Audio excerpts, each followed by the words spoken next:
Sherrone Moore has been charged with 2 misdemeanors and 1 felony at his arraignment on Friday afternoon, which is really shocking even now, as we've known something about what has been going on in how he was fired at Michigan and how he was detained and arrested and held at the Washtenaw County Jail overnight.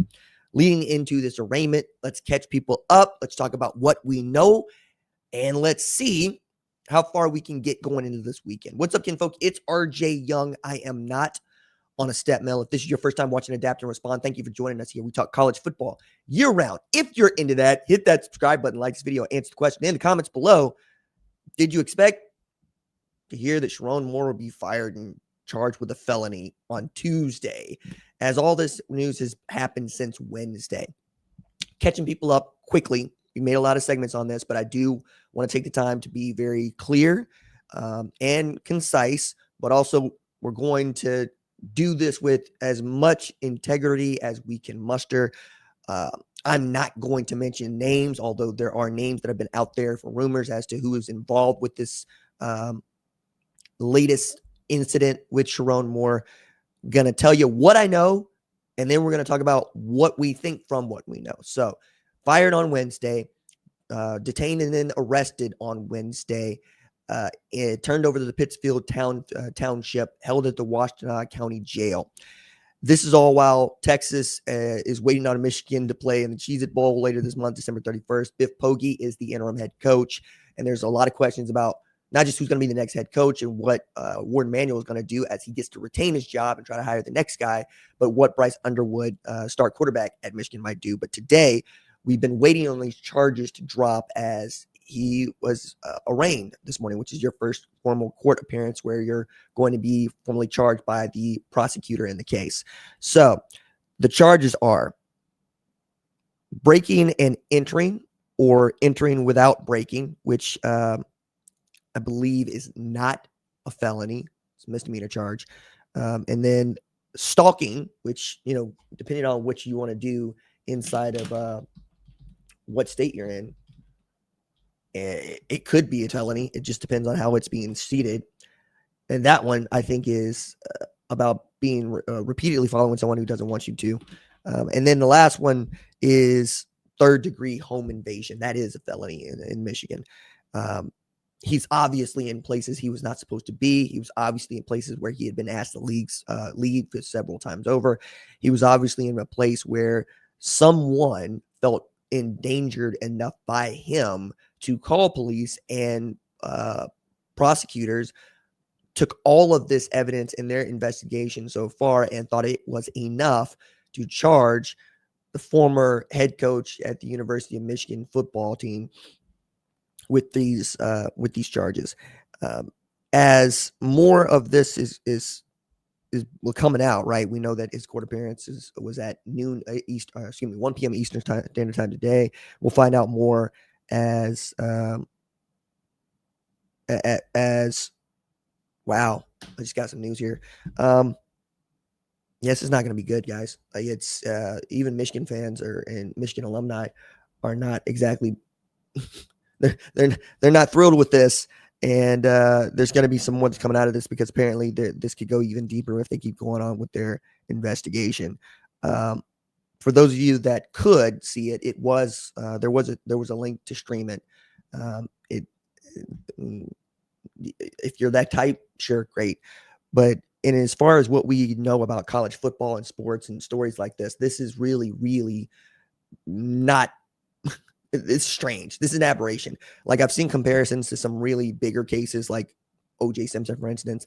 I'm not going to take it there. I don't think it's that big. Number one, O.J. was charged with murder. Okay.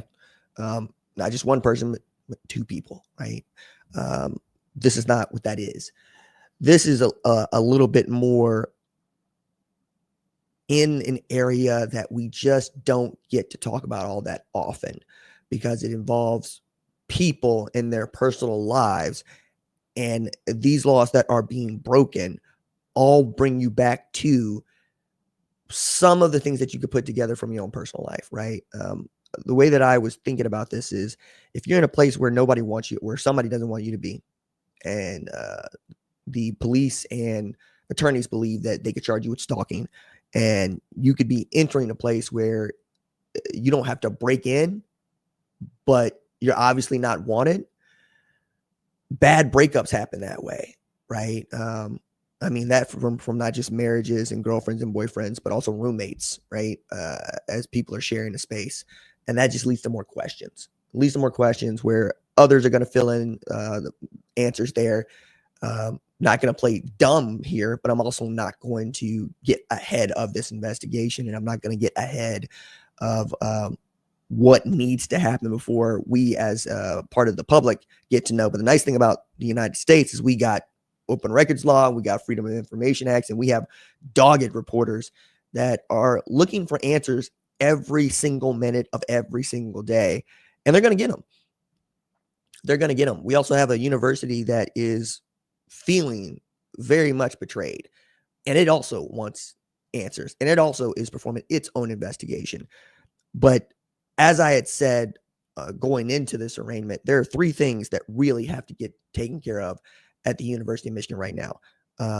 And in the order that I put them in, Sherrone Moore's over here, right? This is not a thing that the University of Michigan needs to really be. You don't need to be following this case. The police are going to follow you. The attorneys are going to follow you.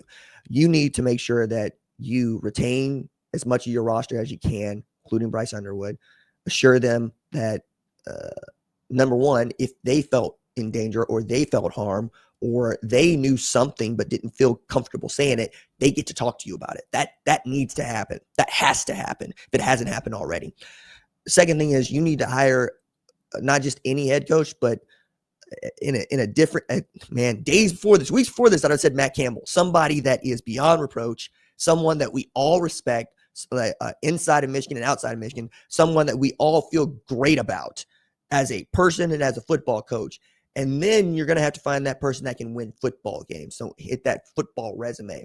It's only a few men in America that actually have that going for them. And all those guys got jobs. That's how it works. I often say, be good at your job, be on time, have people like you. 2 of the 3 get you jobs. If you have all 3, you never have to want for work in your life. But Michigan is going to try to find that person. And then the last one is you have to question everything. You no longer get to say things are going as they should. You have to take apart Schembechler Hall. And by that, I mean you have to ask people past and present that have been stakeholders in the program, that have worked at the program, what they know, how they know it, and what they feel. And you have to let this process come to you. Meaning if somebody wants to scream in your face, you got to allow that. I mean, to some degree, right? Like there's overdoing it, and we all know what that is.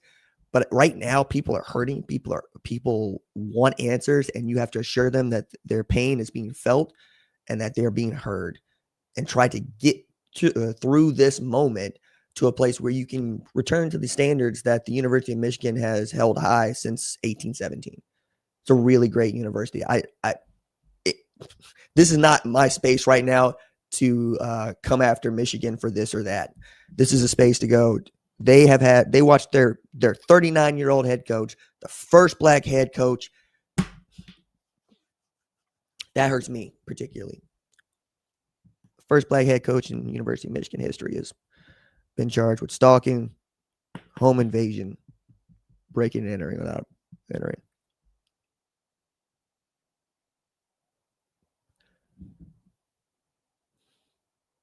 All right, well, there it is. This is why I've been on it, man.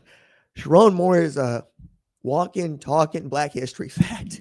And in my life, where Black history is so very important, and I read 2 books about this, that's supposed to be celebratory. Because when you get 1, that means you get 2. We don't talk about 2, right? We just want the 1. Get to places we never been.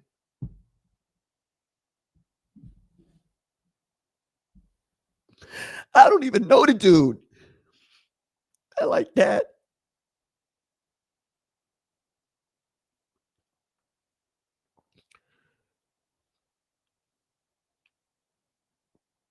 I don't think he knows how many people he let down with this. And I hope for his sake it doesn't come to him because the weight of that is going to be so crushing.